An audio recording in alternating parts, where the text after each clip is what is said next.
از نظر من هر کسی رشته کامپیوتر خونده یک گلادیاتوره. حالا چرا من این اعتقاد رو دارم و چرا؟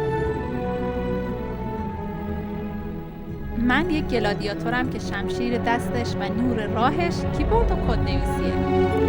پروژه ها مثل زره هایی هستن که از من محافظت میکنن.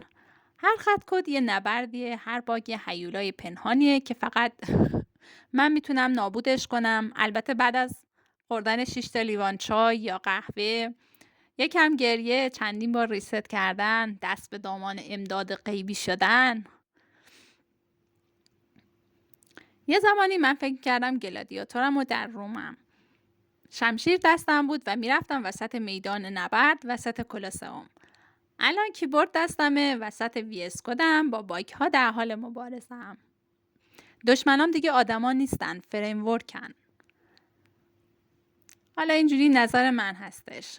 و یه جمله زیبا از مارکوس اورلیوس به ماکسیموس رو میتونم بهتون بگم که داخل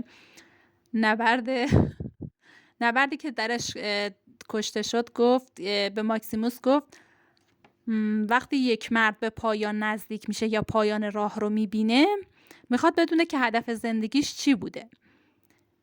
هدفش این بوده که نام نیک ازش باقی بمونه، به عنوان یک فیلسوف ازش یاد بشه، به عنوان یک جنگجو ازش یاد بشه و به عنوان یک مستبد.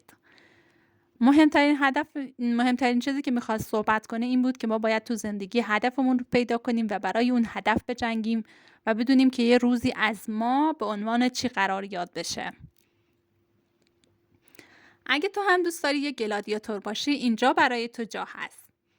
اگر هم خودت یک گلادیاتور هستی، تو کامنت ها برام بنویس من یک گلادیاتورم.